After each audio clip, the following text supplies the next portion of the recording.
Good morning students. कक्षा 12 physics में आज हम लोग पिछले वीडियो हम लोग चर्चा किया था कि कूलाम का नियम क्या था, इलेक्ट्रिक फील्ड क्या है, इंटेंसिटी ऑफ इलेक्ट्रिक फील्ड कैसे ज्ञात किया जाता है, तो इन सब पर चर्चा हुआ। आज हम एक विशेष बात करने चल रहे हैं। जो पुरानी वीडियो थी उसमें आप लोग देख लीजिएगा, जो बातें समझ नहीं आई होंगे तो कमेंट कीजिएगा। आज हम बात करने चल रहे हैं एक नए टॉपिक की, और वो है वैद्युत द्विध्रुव। वो टॉपिक होता है, बड़ा ही इंपॉर्टेंट है और इससे संबंधित जो गणनाएं होती हैं यूपी बोर्ड में बहुत बार पूछी गई हैं। तो पहले तो हम बात करेंगे वैद्युत द्विध्रुव। वैद्युत द्विध्रुव, वैद्युत द्विध्रुव, electric dipole, electric dipole, electric dipole. क्या होता है इलेक्ट्रिक डाइपोल? वास्तव में वैद्युत द्विध्रुव वह सिस्टम है, एक प्रकार का वह निकाय है, और सिस्टम है एक प्रकार। कोई वैद्युत द्विध्रुव जो होता है एक सिस्टम है, एक निकाय होता है। ऐसा निकाय होता है जिसमें दो आवेश समान समांतर किंतु विपरीत प्रकृति के होते हैं, विपरीत नेचर के होते हैं। तो इस प्रकार से जो सिस्टम तैयार होता है, जो निकाय तैयार होता है, उसी को हम लोग वैद्युत द्विध्रुव कहते हैं। मान लो कि हमारे पास में कोई एक सिस्टम है, थोड़ा ध्यान देना है कि जब मैंने आपको बताया कि वैद्युत द्विध्रुव वह निकाय होता है, वह सिस्टम होता है जिसमें दो समान समांतर किंतु विपरीत आवेश एक दूसरे से अल्प दूरी पर होते हैं। मान लेते हैं कि इसका एक केंद्र है, यहाँ पर इतनी दूरी यल है और यहाँ भी इतनी दूरी जो है यल होता है, यानी कि टोटल दूरी जो है अगर हम ले लें तो 2l से दर्शा दें, और यहाँ पर एक बिंदु A है और यहाँ पर एक बिंदु क्या है, B है। मान लेते हैं कि यहाँ का जो चार्ज है वो -q है, यहाँ का जो चार्ज है वो -q है, और यहाँ का जो चार्ज है वो क्या है, +q है। तो यही सिस्टम जो होता है, यही जो निकाय होता है, ये निकाय जो आप देख रहे हैं, जो सिस्टम आप देख रहे हैं, वास्तव में इसी को हम लोग क्या कहते हैं, वैद्युत द्विध्रुव कहते हैं। वैद्युत द्विध्रुव वह निकाय है, वह सिस्टम है जिसमें दो समान समांतर आप देख रहे हैं, एक +-q है, -q आवेश है, एक +q आवेश है। दोनों क्वांटिटी में तो समान है, बट इनका जो नेचर है वो अलग, डिफरेंस है, और ये बड़े सूक्ष्म दूरी पर रखे गए हैं, बड़े अल्प दूरी पर रखे गए हैं, और वो दूरी 2l है। यानी कि वैद्युत द्विध्रुव वह निकाय है जिसमें दो समान समांतर आवेश एक दूसरे से अल्प दूरी पर रखे जाते हैं। उसी को हम लोग क्या कहते हैं, वैद्युत द्विध्रुव कहते हैं। उसी को हम लोग क्या कहते हैं, वैद्युत द्विध्रुव कहते हैं। मान लेते हैं, माना किसी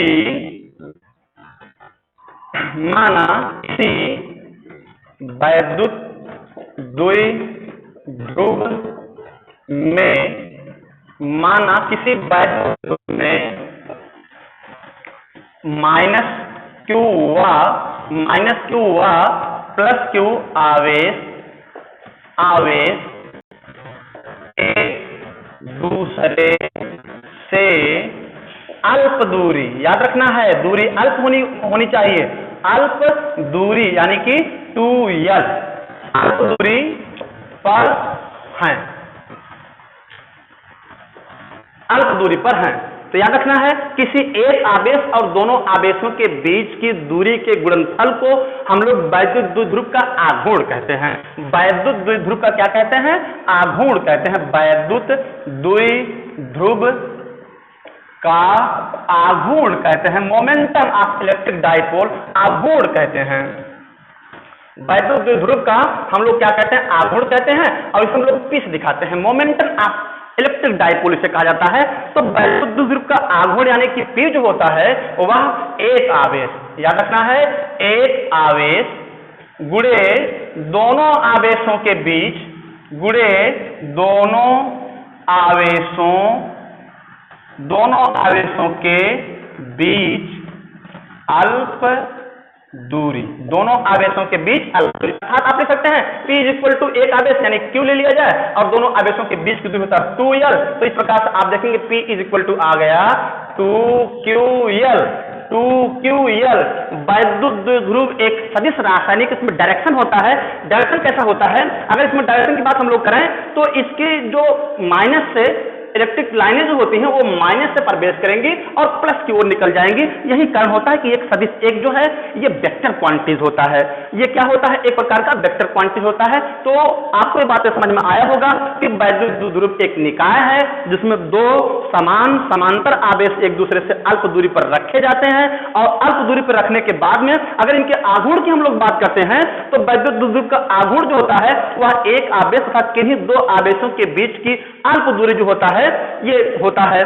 तो P इज इक्वल टू आपको याद रखना 2QL, जहां P वैद्युत द्विध्रुव का आघूर्ण होता है और एक सदिश राशि होती है, एक सदिश राशि होती है। एक बात समझने योग्य यहाँ पे यह है कि वैद्युत द्विध्रुव आघूर्ण यानी कि P का मात्रक अगर हम लोग देखें, P का मात्रक अगर हम लोग देखें तो कूलाम मीटर होता है, कूलाम मीटर होता है। और बीमा की बात अगर हम लोग करें, अगर हम लोग बीमा की बात इसकी कर लें तो बीमा होता है, क्योंकि बीमा होता है L और क्यों बीमा होता है AT। तो इस प्रकार से आप देख रहे हैं कि वैद्युत द्विध्रुव एक सदिश राशि है जिसका मात्रक कूलाम मीटर होता है, जिसका मात्रक कूलाम मीटर होता है और बीमा होता है LAT होता है। अब हम बात करने चल रहे हैं कि अगर एक समान कहीं पर ऐसा फील्ड हो, इलेक्ट्रिक फील्ड कहीं पे ऐसा हो जहां पे हर जगह intensity of electric field equal हो, अर्थात जहां पे वैद्युत क्षेत्र जो हो हर जगह समान हो। मैंने आपको बताया था कि वैद्युत क्षेत्र जहां पे समान होता है वहां पे वैद्युत बल रेखाएं समांतर होती हैं, एक दूसरे के पैरेलल होती हैं। अब हम लोग देखने चल रहे हैं कि एक समान वैद्युत क्षेत्र में अगर वैद्युत द्विध्रुव को रखा जाए तो क्या होगा, कुछ तो होना ही चाहिए। तो देखते हैं एक समान वैद्युत क्षेत्र में, एक समान वैद्युत क्षेत्र में वैद्युत द्विध्रुव को रखने पर वैद्युत द्विध्रुव के बल युग्म बात आ गया, बल युग्म का आघूर्ण क्या होगा, यानी कि बल युग्म का आघूर्ण को हम लोग टाउ से दिखाते हैं। एक ग्रीक वर्ड होता है टाउ, इसे दिखाते हैं तो क्या होता है। अब थोड़ा सा हम लोग पहले बल युग्म बात कर लें कि बल युग्म होता ही क्या है। याद रखना, जब किसी भी वस्तु पर फिजिकल भाषा में अगर देखा जाए तो जब किसी भी वस्तु पर दो बल समान समांतर किंतु विपरीत दिशा में लगते हो तो ऐसे बल को बल युग्म कहा जाता है। और इस प्रकार की गणना जो होती है बल युग्म का आघूर्ण भी कहलाता है। जैसे घड़ी में चाबी का देना, घड़ी में आप चाबी घुमाएंगे, टोटी का घुमाना, ये सब जो होता है बल युग्म का आघूर्ण होता है। और मान लेते हैं कि हमारे पास में एक इलेक्ट्रिक फील्ड है और ये इलेक्ट्रिक फील्ड पूर्ण रूप से इक्वल है, हर जगह इसकी इंटेंसिटी जो है वो समान है, इस प्रकार से है। और इनके मध्य में एक इलेक्ट्रिक डाइपोल हम रख दे रहे हैं, एक वैद्युत द्विध्रुव इस प्रकार रख दे रहे हैं। अब आपको पता ही है कि वैद्युत द्विध्रुव की खासियत क्या होती है कि यहाँ पे एक आवेश जो होता है, आवेश दोनों होते हैं किंतु यहाँ पे एक माइनस क्यू हो जाएगा और यहाँ पे एक हो जाएगा प्लस क्यू। मान लेते हैं कि ये पॉइंट जो है ए है और ये पॉइंट क्या है बी है। थोड़ा समझने का प्रयास कीजिएगा।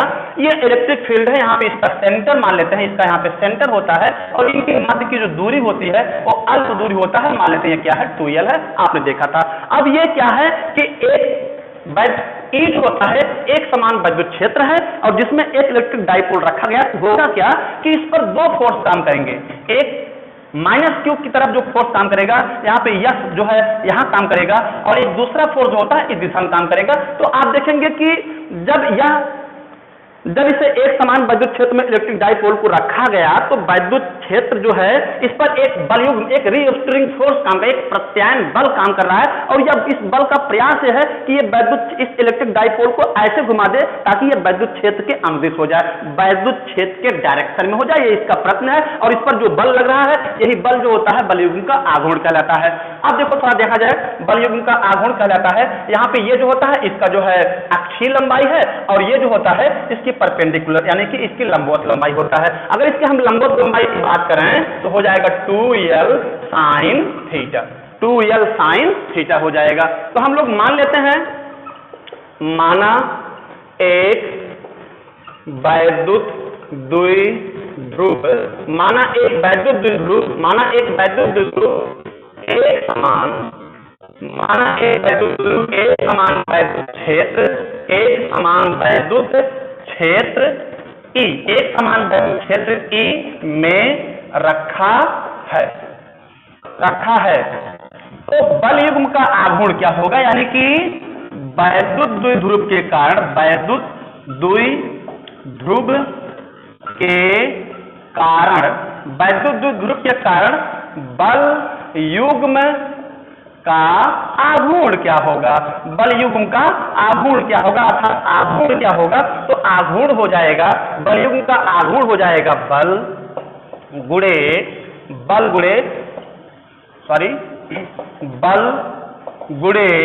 लंबवत दूरी,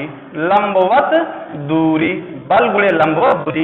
अब आघूर्ण को हमने बताया कि आघूर्ण को, बलयुग्म के आघूर्ण को हम टाउ से रख सकते हैं, याद रखना है ये ग्रीक वर्ड है, टाउ है, ये एक सिंबल है कि बलयुग्म का आघूर्ण टाउ होता है। अब टाउ इज इक्वल टू हो जाएगा बल यफ, और लंबवत दूरी आप यहाँ पे देख ही रहे हैं 2l साइन थीटा है, 2l साइन थीटा है, क्योंकि हमने आपको पहले ही बताया था कि वैद्युत बल यफ इज इक्वल टू होता है QE, आपको पता है F इज इक्वल टू होता है QE, इसलिए टाउ इज इक्वल टू हो जाएगा, F का मान रखें QE गुणे 2l साइन थीटा। तो इस प्रकार से आप देखेंगे टाउ इज इक्वल टू हो जाएगा, अगर इसको हम लोग देखें तो हो जाएगा 2QLE साइन थीटा। अब हम देखेंगे कि क्योंकि हमको पता है कि P, अभी आपको मैं बताया कि वैद्युत द्विध्रुव के जो मोमेंटम ऑफ फोर्स होता है, वह P is equal to 2QL। तो इतने के स्थान पे हम लिख